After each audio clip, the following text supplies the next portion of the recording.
ఈరోజు కరీంనగర్ బంద్కు ఇచ్చినటువంటి బీఆర్ఎస్ పార్టీని ఆ బంద్ను విఫలం చేయాలని ఒక దిక్కు కాంగ్రెస్, ఒక దిక్కు బీజేపీ చేస్తున్న కుట్రలో భాగంగా పోలీసు యంత్రాంగం కూడా దీన్ని భగ్నం చేయాలని ప్రయత్నం చేస్తున్నటువంటి దంగలాలు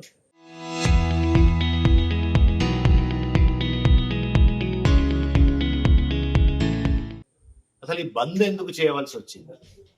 మరి దీనికి ముఖ్య కారకుడు బండి సంజయ్, మరి రేవంత్ రెడ్డి, ఈ రాష్ట్ర ముఖ్యమంత్రి మరి రేవంత్ రెడ్డి గారు శాంతి భద్రతల ఇబ్బంది జరిగి కరీంనగర్ లో మరి దొంగతనం జరిగి ఈ రోజు వరకు 6వ రోజు అవుతున్న సందర్భంలో ఇప్పటి వరకు కూడా దొంగలను పట్టుకోలేదని గౌరవ వర్కింగ్ ప్రెసిడెంట్ కేటీఆర్ గారు ఆనాడు ఈ దొంగలను ఎందుకు పట్టుకోలేదు, శాంతి భద్రతలకు మరి విఘాతం కలుగుతా ఉంది, దొంగలు మధ్యాహ్నం పట్టబగలు 11 గంటలకే వచ్చి దొంగతనం చేస్తా ఉన్నారు, ఇప్పటి వరకు ఎలాంటి యాక్షన్ తీసుకోలేదు. అటు రేవంత్ రెడ్డి ఫెయిల్ అయిపోయింది ప్రభుత్వం ముఖ్యమంత్రిగా, అదేవిధంగా మరి హోంశాఖ మంత్రిగా అట్టర్లీ ఫ్లాప్ అయిందని, ఈ పక్కనే ఇదే ఆ ఇన్సిడెంట్ జరిగినటువంటి జ్యువెలరీ ఇంటి పక్క పొంటే కేంద్ర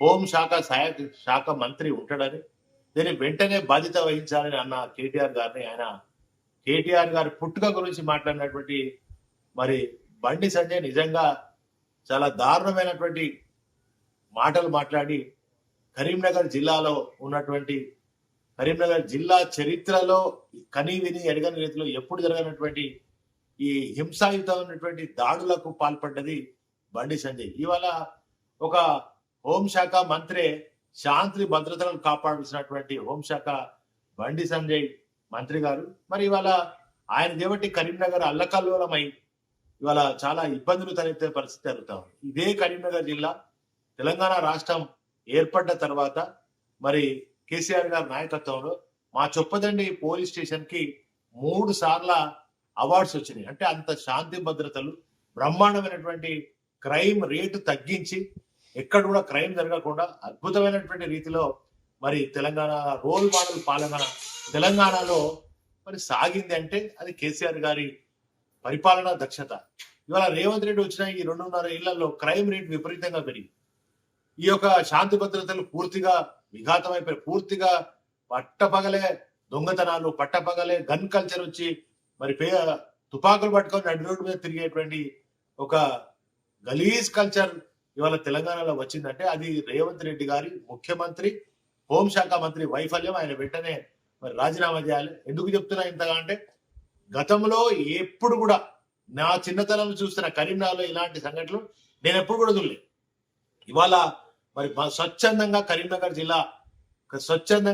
జిల్లాలో ఉన్నటువంటి ప్రైవేట్ మరి షాప్స్ కానీ, పెట్రోల్ పంపులు కానీ, అదేవిధంగా కిరాణం షాపులు కానీ, బట్టల దుకాణాలు కానీ, అన్ని వ్యాపార సంస్థలన్నీ కూడా స్వచ్ఛందంగా ఇవాళ బంద్కు సహకరిస్తున్నారు, బంద్ చేస్తున్నారు.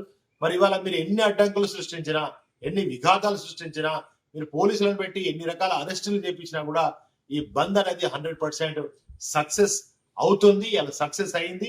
మరి దీన్ని మీరు ఎన్ని రకాల ఇంకా మీరు శాంతి భద్రతలను కాపాడాల్సినటువంటి పోలీస్ యంత్రాంగం కూడా పూర్తిగా ఇక్కడ విఫలమైంది కనుక మీరు ఎన్ని కుట్రలు చేసినా, ఎన్ని కుతంత్రాలు చేసినా కూడా ఈ వడ్లు కొనుగోలు శాతం అయితే లేదు. రేవంత్ రెడ్డి గారు ఫస్ట్ గా రైతులు రోజు రోడ్డు మీద వస్తా ఉన్నారు. దాదాపు 35 రోజులుగా రోడ్ల మీదకి ఎక్కి ఆత్మహత్యలు జరుగుతా ఉన్నాయి. మరి అదేవిధంగా వాళ్ళు చనిపోతా ఉన్నారు. ఏదైతే ప్రాబ్లం ఉందో రైతన్నలను ఆదుకోవాల్సినటువంటి ఈ ప్రభుత్వం ఇవాళ దాడులు చేపించే కల్చర్. కాంగ్రెస్ ఒక ఎమ్మెల్యే చుప్పదండ ఎమ్మెల్యే ఏమంటే దాడులు చేస్తాం బరాబర్ అంటారు. నువ్వు ఏం ఎమ్మెల్యేవా?